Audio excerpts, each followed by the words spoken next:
This time I'm going to explain a fill I use a lot to end songs. So the fill is basically a linear fill. All the notes are playing separately behind each other. Basically I'm playing 16th notes, but they're distributed between the snare and the kick. It's a pattern between the snare and the kick. It's actually, it's a 3-note pattern that repeats itself, that gives it more of a triplet feel.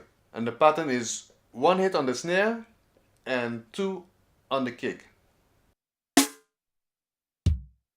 And that will repeat itself, of course. So like,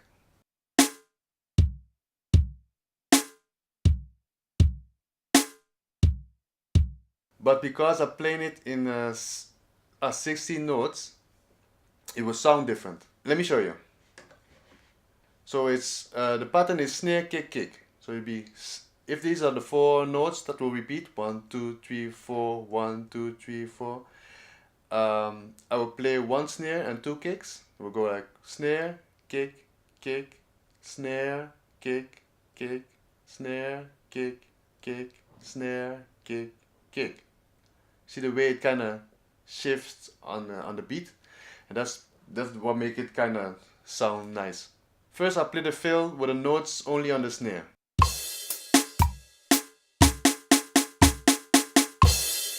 Those notes, instead of playing those notes on the snare only, I will distribute them differently and I put them on the snare and the kick. So 1 on the snare, 2 on the kick.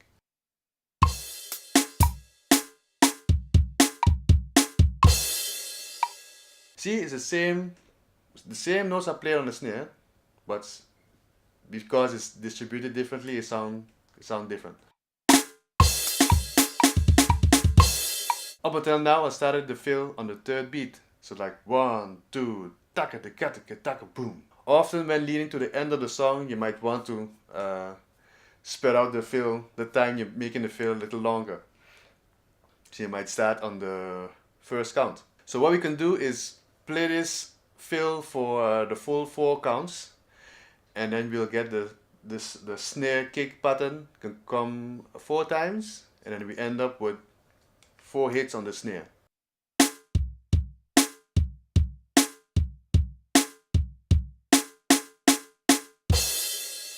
So you see I got this 4 times, and then the last beat is just 4 snares. And of course the 1 comes after.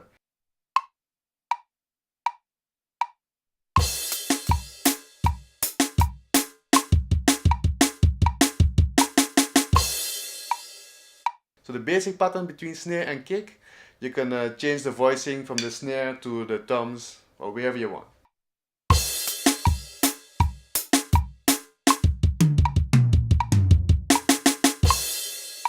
Okay, so that's one of the many ways to end songs. Hope you liked the video, and don't forget to subscribe. See you next time.